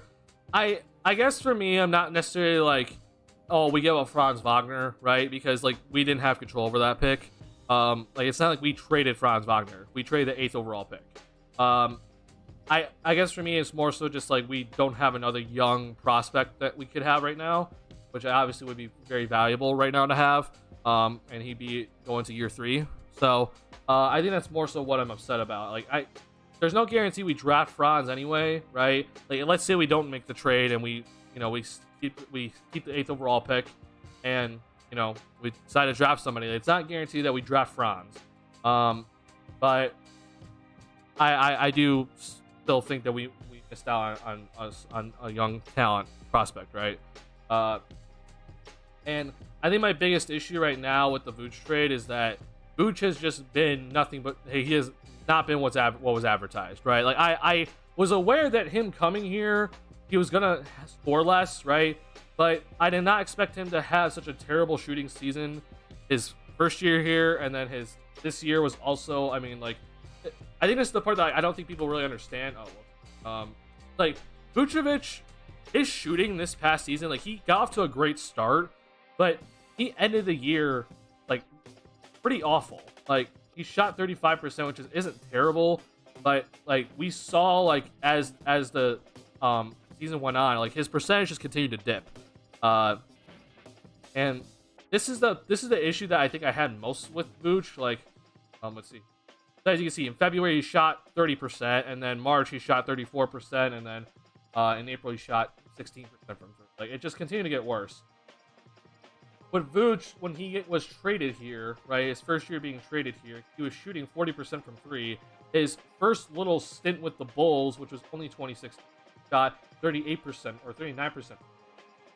And then it just died. Like his shooting just straight up died. And I'm like, what happened? Again, I was not expecting a very, dominant center, but in my head it was the 3rd best center in the league at the time, and I thought, we'd get at least all-star level play, and we have not gotten all-star level caliber play from Nikola Vucevic. So like if we got an all-star caliber player out of Vucevic his 2 seasons here, like I genuinely do not care what happens with Franz Wagner or the 8th overall pick or whatever. Okay. And honestly, I still don't care what happens with Wendell Carter Jr. I like we're past that point now. But the biggest problems right now that we're seeing is like we have to give up another pick right now, and then obviously that pick in 2021, right? That to me is the 2 things that is killing this Bulls team right now, is that we gave up 2 first-round picks for a guy that did not turn in all-star caliber seasons, and just shot pretty badly for a center. And again, I wasn't really expecting him to come in shooting 60% from the field, but if you're not going to be shooting very high percentage from 2, then you need to shoot a higher percentage from 3, which we thought we were getting and we didn't get. So That's the biggest issue right now with this Vooch trade, is looking just worse and worse as we go on, and we might lose Vooch for nothing this offseason, which would make this trade even worse, because that means we traded 2 picks for nothing, right? So it'll be very interesting to watch what happens with Vooch this offseason. Again, in general, this just was bad. And then the Vooch trade overall has just been pretty terrible. So, yeah. That's the reason why the Vooch trade continues to look worse. And, yeah. We'll see what the Bulls do. I don't think this Bulls team is, like, screwed, by the way. Like, I know a lot of people kind of think that this Bulls team is, like, absolutely screwed with everything. But, if this pick conveys tonight, we have our 2024 pick, okay? And then we also, this Portland pick, we're still kind of waiting on. Obviously, it's not going to convey to us this year because it's lottery protected. But, you know, who knows when this Portland pick is going to convey. So, we might have 2 first-round picks next season. Who knows? 2025 is going to San Antonio. And after that, we have our picks, though. So, like, this is the reason why I don't think this Bulls team is full-out screwed, but we're definitely in a not desirable position. So, it's a matter of making sure that we value our assets correctly. We trade what we can to get assets in return whenever we can. We try to do our best, right? To maximize every single value that we have. Again, this does not mean that we just trade people just to trade people, right? We don't just trade Zach LaVine for just 3 first-round picks and salary fillers, right? We make sure that if we trade Zach LaVine, we're trading him for good value in return, something that can help us in the future and not something that helps us now, right? So this is the reason why it's like I don't think Bulls fans really understand everything, but I understand why everyone wants to strip it all down. But I don't think that's necessarily the correct decision moving forward. We managed to beat the Heat. We would have whooped the Bucks, beat the Knicks, maybe East Conference Finals. We'll never know. AK probably. I don't think AK's going to say that specifically, but I think he definitely is. What he would have gone off of is like, we had a good second half, or we had a good post All-Star break. We made the playoffs, and we put up a good fight in the first round. Which, by the way, I want you guys to understand. If the Bulls face the Milwaukee Bucks, I expected them to lose, even with Giannis missing games and him not being 100%. That Miami Heat team is very clearly better than the Chicago Bulls team. Okay, now I do think that the difference between, you know, the Miami Heat and the Chicago Bulls is not as big as people kind of think, but they're obviously better. And I think that even with a Giannis-less Bucks team, or for a couple games of the series, the Bulls end up losing that series. It would have definitely made things more interesting for sure, but I think the Bulls still would have still lost. Yeah. Okay. We're at 5 minutes. 5 minutes, guys. 5 minutes until we officially start seeing the lottery order the draft order get revealed. Who you got winning it all? Right now I have the Denver Nuggets. So obviously, if you guys don't know, my pick was the Milwaukee Bucks. I had the Milwaukee Bucks winning it all. I look like a doofus. And, you know, I do think that obviously Giannis being out is a big, you know, that played a humongous part in that series. I don't think the Heat win that series if Giannis is healthy for all the games. But in the end, though, you got to take advantage when opportunity presents itself, and the Miami Heat did that, right? So give them all the credit. Like, I'm not here to say that Miami Heat should not be in the Eastern Conference Finals because Giannis was out, right? They deserve it, 100%. I am personally shocked to see that the Lakers are this far. I think that was honestly a big surprise to me. I was not shocked to see them beat the Grizzlies. I was shocked to see them beat the Warriors, though. That happened. And then sorry, I'm trying to. Phoenix, that Phoenix series.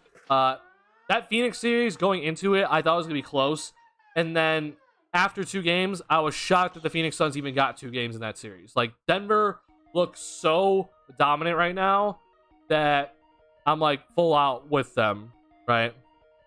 So I just think Denver, they have obviously who people think should have been the MVP, and if you would have asked me, I would have also had Nikola Jokic as the MVP. And I just think that their their supporting cast on that team is just significantly better than every other team that is left, right? I think obviously that Denver Nuggets supporting cast is much better than the Lakers. I think then it comes down to, in my opinion, it's gonna be Celtics versus Nuggets in the finals, and I just look at a team that has, I think Jokic is the best player in the series, and then I see the Denver Nuggets. They have multiple guys like not named Jamal Murray or Nikola Jokic that can significantly impact the game to a point where I'm like, oh, we could get the Michael Porter Jr. game, or we can get the Bruce Brown sort of like game-ish, or like we can get a Kentavious Caldwell-Pope game, right? And when I say that, like, it's not like, they go out and score 40. I'm just saying that those guys can have like significant impact, right? And it's just the Denver Nuggets, just from top to bottom, they just have the most depth. So, to me, that's what that's where I'm at. And I think Nikola Jokic is going to get his first ever ring, and deservingly so. I was shocked to see how bad Philly blew it, but I was also not shocked because it's Philly. Philly just flat out blew it. I like that entire game for Game 6 when Philly blew it. Like, I don't know about you guys, but everyone was criticizing Jason Tatum that entire game, right? And he deserved criticism for sure, right? But all I could think about when that was happening was that Jason Tatum's having a terrible game, and the Philadelphia 76ers can't pull away. Like, that to me was like, are you serious? Like, to me, that should have been the bigger criticism. Like, forget Jason Tatum's struggles. The Philadelphia 76ers could not pull away in that game. They just couldn't pull away. And then they blew it at the end. Like, Jason Tatum, yeah, he hit some shots at the end. I'm like, okay, you know what? Like, yeah, we kind of expected it. Or like, we expected it to kind of figure itself out. But, like, that to me was just ridiculous to watch. So, yeah. That was crazy. All right. We're at right now, we're introducing who is the representatives for each team. So let's all now focus our attention to the draft lottery here. Again, I'm going to keep this up so we know the order. Again, if you see anything out of order here, whenever the pick comes up, that means a team jumped. Okay. All right. So right now I see Nico Harrison on my TV. Now I see Colin Sexton. So just letting you guys know where I'm at right now in my broadcast. I see Wes Unseld Jr. So we're just going over every single representative for each team.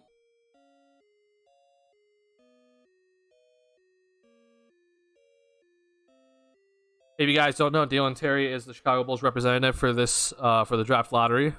He is there on stage.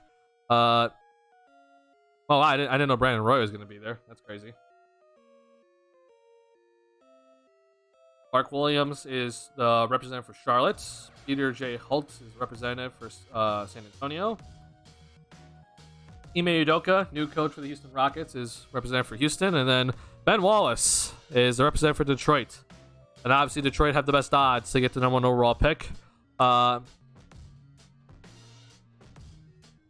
we're going to show the people that are the officials that make sure that there's no rigging, right? And they're going to come up here now and hand over the order of the draft lottery and leave it on stage. And then Mark Tatum is going to come out and he is going to go ahead and introduce the order. All right, here we go. Mark Tatum is coming out onto the screen right now, and we are about to be underway here. New Orleans should be the first team right now. We should see New Orleans here. If we don't see New Orleans, they jump up. And it is New Orleans Pelicans. All right, Pelicans got number 14. That is not unexpected. Next should be the Toronto Raptors here. It is Toronto. All right, so no jumps so far.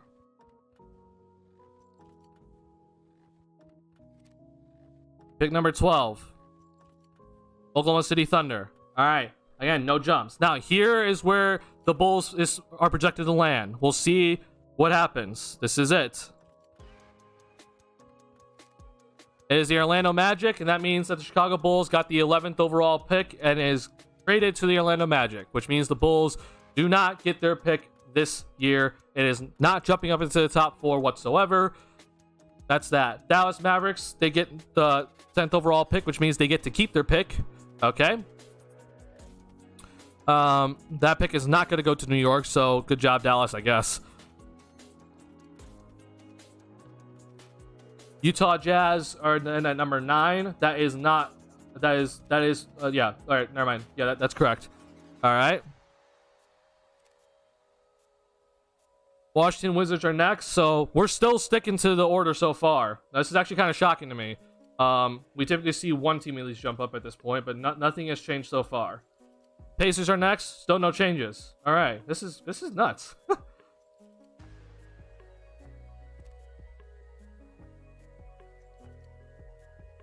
Orlando is at number 6. Okay, so that hasn't changed. Nothing's happening here. Let's see. Charlotte should be next. Oh my God! The Detroit Pistons got 5th overall. See this? Look, I want everybody to understand right now. Everybody to understand that this is why tanking does not work.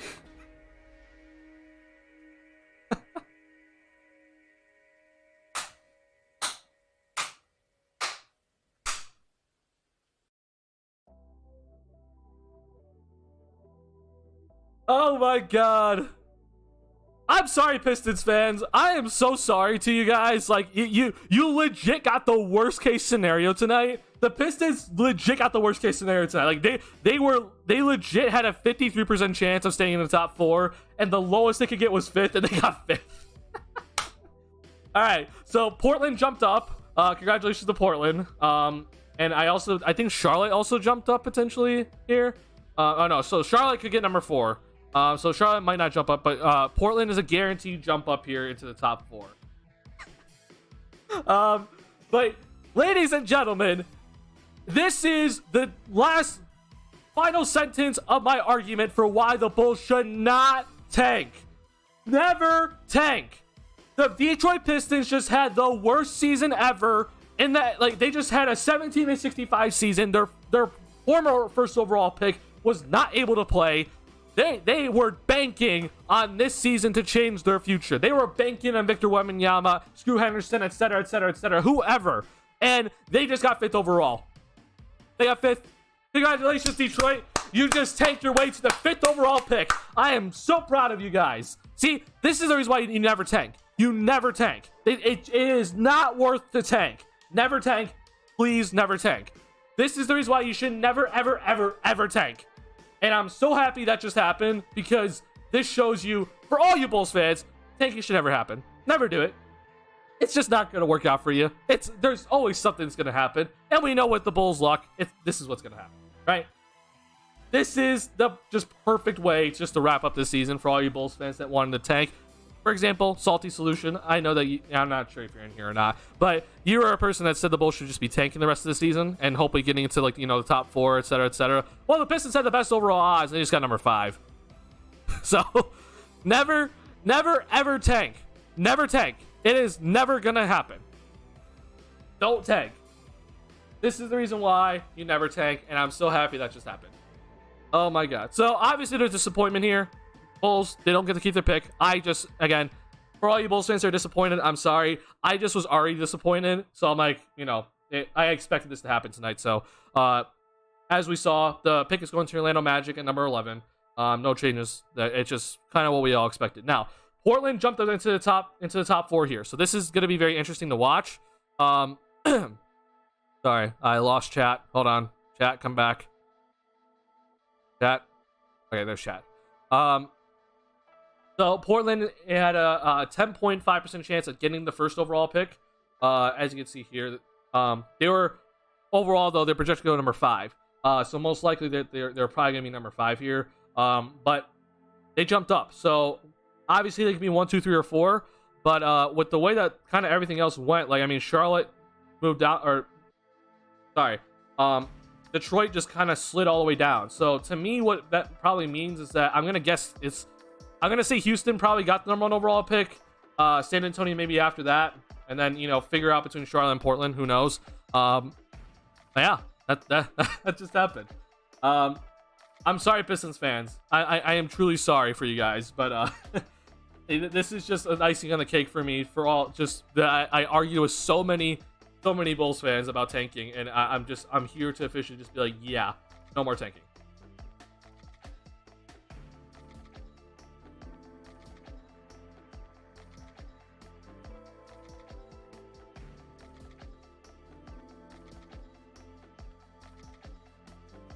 That was incredible.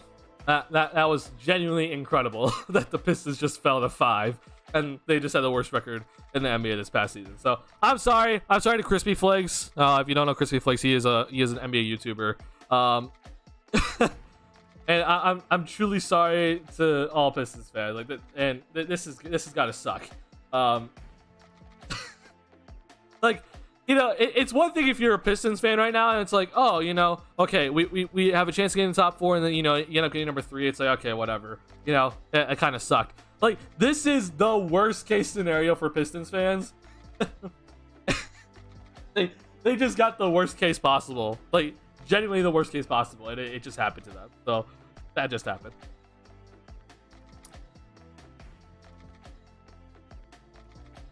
Oh my god, that's fantastic.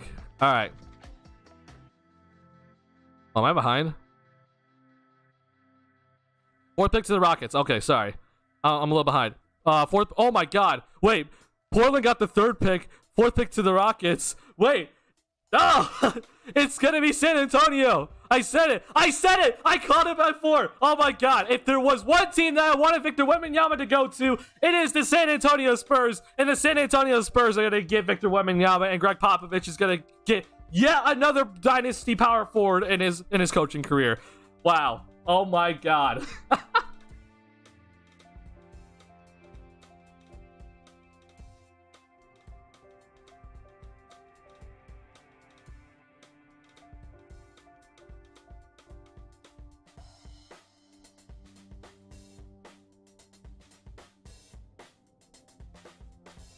Oh my god. Wow. So the San Antonio Spurs, they're gonna have Victor Wembanyama this upcoming draft, obviously, with the Charlotte Hornets most likely getting Scoot Henderson. And I know it's like, well, they already have LaMelo. I genuinely do not care. You always pick whoever's best available or whoever's the most potential. So figure it out later. I figure out who plays 1 or 2. For the Hornets. So congratulations to those 2 squads. They just got their future. If you're the Houston Rockets, you're hating yourself right now. The Houston Rockets hate themselves because they just went from the 2nd to the 3rd to the 4th pick in back-to-back drafts. That absolutely sucks if you're Houston. Houston is just they got absolutely no luck with this. If you're Portland, I think that you're happy just to jump up into number 3. I think that's a big win for Portland. So congratulations to Portland for that. And then obviously Detroit just took the biggest L of the night. the Detroit Pistons just took the biggest L of this entire season, like the biggest L of this entire season. Like, we thought Brooklyn might have taken the biggest L because they had to trade Kevin Durant. We also what was it? I'm blanking on the team. Oh, we saw the Milwaukee Bucks, 1 seed. They lost to the 8 seed. The Detroit Pistons just took the biggest L of the season tonight. Like, they just had a flat out tanking season, and they got the 5th overall pick. Congratulations to them. Oh my god. I'm very much looking forward to San Antonio with Victor Wembanyama. I think that Wembanyama and Popovich, that's gonna be fantastic. I obviously don't know how long Pop has in this league, but or how many years he has left, but I think it's gonna be a good thing. I mean, I don't see Pop really slowing down. It seems like he's been pretty much fully committed still. I mean, he just went through a very terrible season with a very terrible roster, and he got through that entire season. And so now you add Victor Wembanyama and his whole talent, and I think Greg Popovich is going to be just ecstatic to work with Victor Wembanyama. And then obviously you have Keldon Johnson down there. You have more young pieces down there as well, with Devin Vassell. You have Trey Jones, and I'm forgetting some other people as well for San Antonio. But San Antonio suddenly is looking like their projected outlook for like the next 5 years just changed completely, right?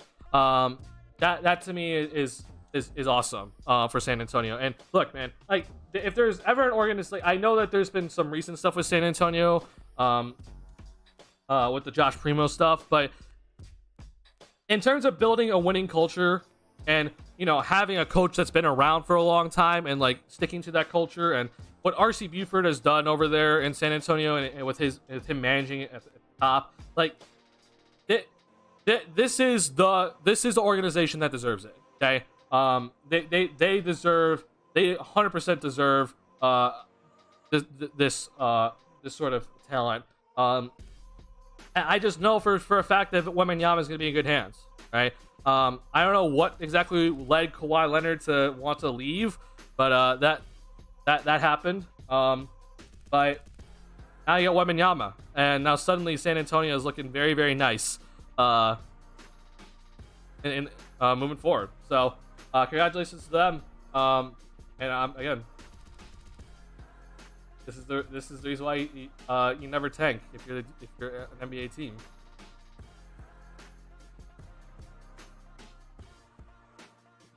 All right, that was fun. Honestly, I know the Bulls didn't jump up. Again, though, as I said, for all you Bulls fans, like I just said, just be prepared to be disappointed. I was not expecting the Bulls to jump up tonight. And now that we know that result. Let's see if this actually updates quick. No, it doesn't.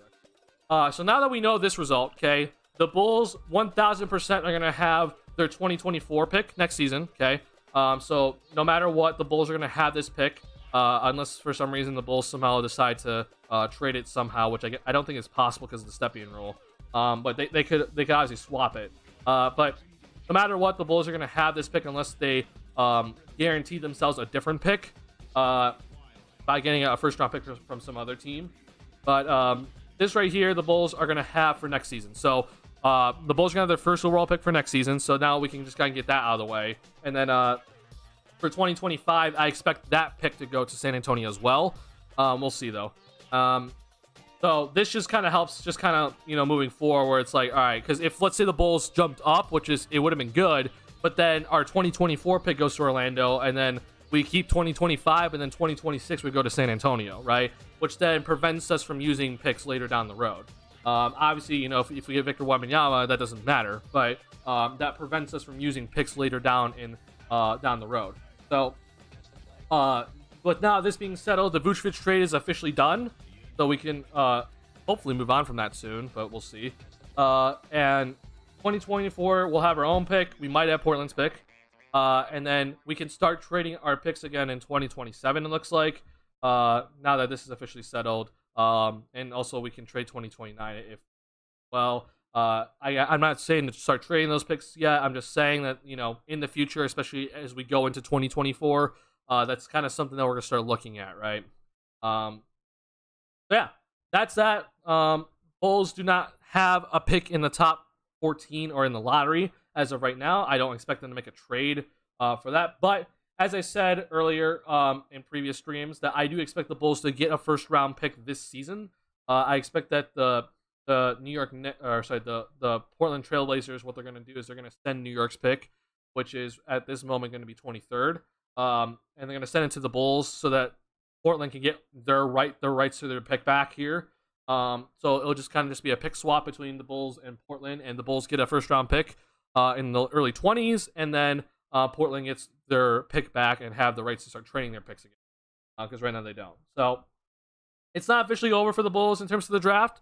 I fully expect the Bulls to be doing their scouting and preparing themselves to be making a trade potentially here.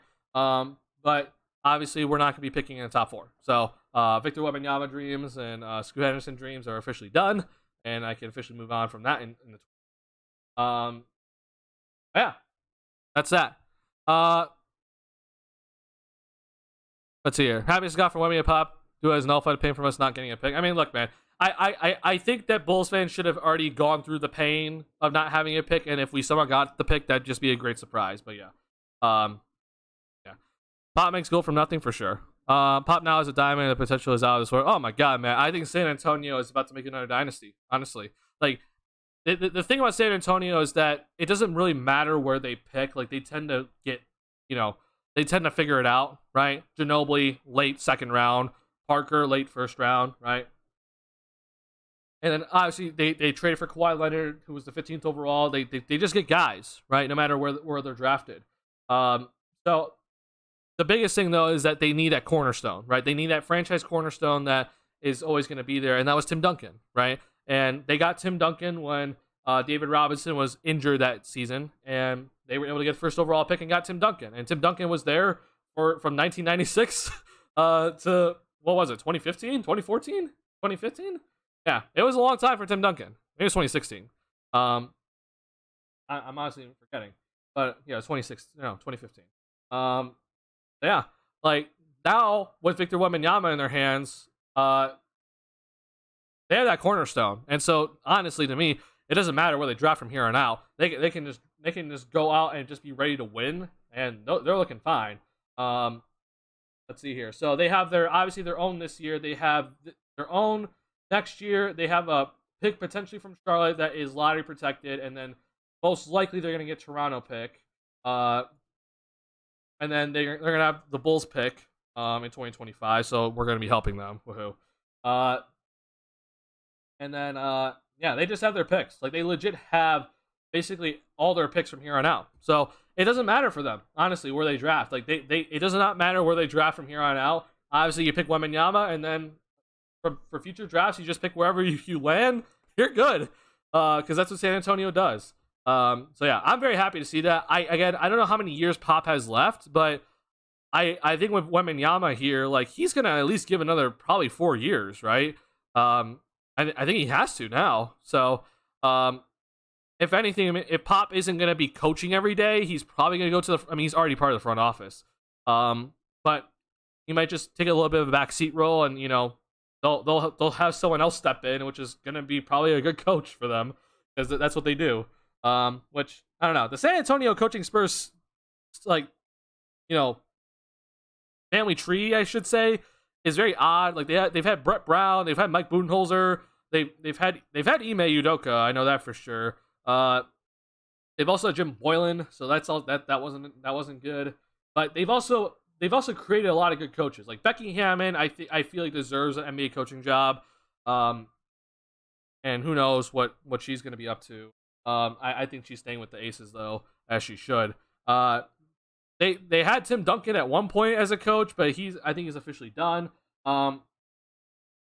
Yeah, they always just seem to have good coaches on their roster, and so if Pop decides to officially kind of take that back seat, I still think he's gonna have a big presence, obviously, and he'll be very much involved. But the San Antonio Spurs, they're gonna develop Wembanyama perfectly, like perfect, like they're gonna make him be the perfect player. So I'm very happy to see that. Just as an NBA fan, I've always loved San Antonio. I love their system and I love their culture and everything. I love Greg Popovich. So this to me is awesome. I honestly think this is really cool. That Wembanyama is going to. And congrats to them. That's gonna be awesome to watch. Now, before I end the stream here, because I do want to watch this Lakers and Nuggets game. Charlotte. This is gonna be interesting. Charlotte just got the second overall pick, and if you know me, I've always said I don't care who you have, you always draft best player available, and obviously number 2 is gonna be Scoot Henderson, right? Charlotte though has LaMelo. Now I think there's already an argument to be made that you need to go draft Scoot because LaMelo's injury history looks already bad, right? And if there's any sort of indication of what sort of career LaMelo's gonna have in terms of his injuries, Lonzo Ball's that. And Lonzo Ball doesn't look like he's ever going to play again. So, if I'm Charlotte, I am drafting Scoot Henderson, and I'm not looking back. I don't really think that people need to kind of or just do a double check on that, or even just kind of ponder at it. Like, you draft Scoot Henderson, and if they're both healthy, fantastic. If they for some reason can't play together, you trade the one that's worse. But I honestly think that they can probably play together, because LaMelo already is kind of more of like a catch and shoot guy anyway. And Scoot Henderson can play the one, and they're both very lengthy point guards at 6'7". To me, it makes a lot of sense. So I would just draft Scoot Henderson. Don't even look back, and you have your backcourt of the future for the next decade, hopefully. Yeah. And then obviously, I'm sorry to Houston, and I'm sorry to the Pistons. Houston Rockets they just can't ever get what they want, and then the Pistons just fell to number 5 when they had the worst record of the year. So, congrats to them. Never tank. Yet again, Bulls fans, never tank. You should never, ever, ever tank, because this is what's going to happen. We would have been the Pistons this year. If we decided to full out tank and just be like, yeah, all right, we're going to lose every single game, and somehow we got to like less than 20 wins, we would have fell back to number 5, 100%. This is how it goes. You should never tank. Never, ever, ever tank. So that's a nice little big bow tie on the draft lottery. As a basketball fan, I'm on San Antonio Wemby. Same, Lot Mom. I even said it before when I started to stream about an hour before the lottery. I said, like, if the Bulls don't get Wembanyama, I want him to go to San Antonio. I think it's a perfect fit. And if there's an organization that I know is going to take care of a talent like Wembanyama, it's going to be San Antonio, 100%. We obviously know that Tim Duncan, had created a dynasty there. Greg Popovich is there, part of that dynasty. It's the perfect fit, honestly. I'm so happy to see Wembanyama go to San Antonio, and I genuinely think that San Antonio needs to get more eyes on them anyway, because they are a pretty small market team. And they're an organization that does things right. They just run things correctly. And obviously they're the one team that really just they haven't even had to think about their coaching at all. The other teams are the Warriors and the Heat with Spoelstra and Kerr, but yeah, I mean, this is the franchise that has not thought about their coach since what was it, 1997? Was it? Yeah. Kind of worried for Scoot though. Charlotte's just a weird franchise. That is a good point. Okay. That is a very good point to bring up, Noel. Charlotte as a franchise has not done well. Kemba Walker, Gordon Hayward.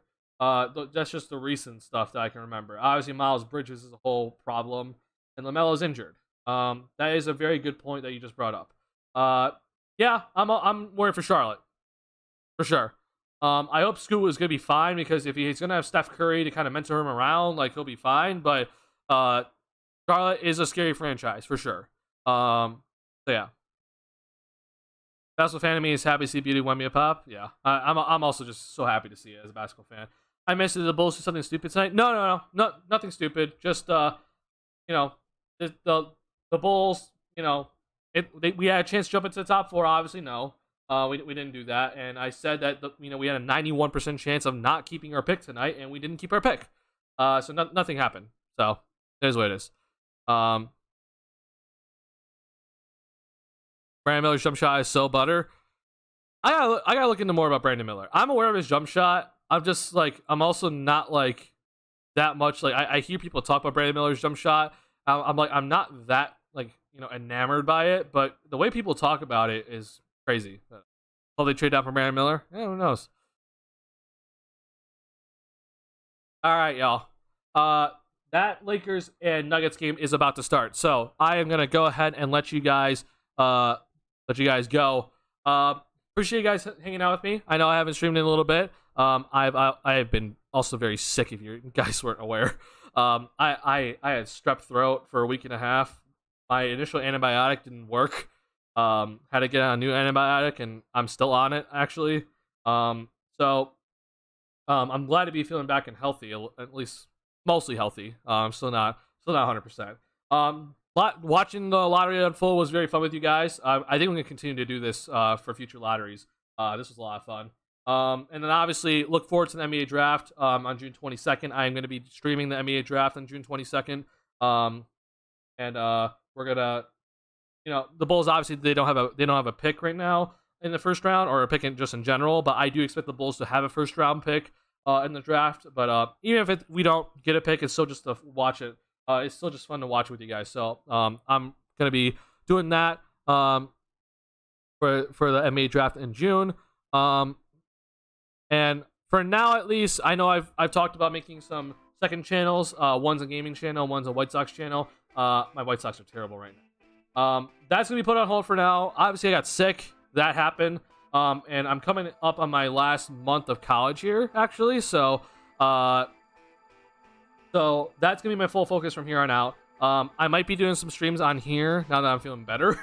But at least for some of the second channel stuff, that's not going to happen. At least until the summer. So if you're looking forward to, like, at least, I guess maybe the gaming channel could happen. Actually, I'm not gonna promise anything. But at least for now, my focus is just to graduate in this last month here.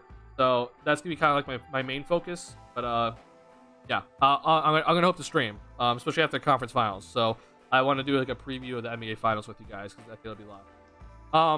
All right, that's that though. Talked about a few Bulls things, but not a lot to really talk about the Bulls, especially now that the lottery's over. Yeah, appreciate you guys a lot. Crazy NBA lottery tonight. I'm very happy to see that Wembanyama is going to San Antonio and the Pistons fell back to 5.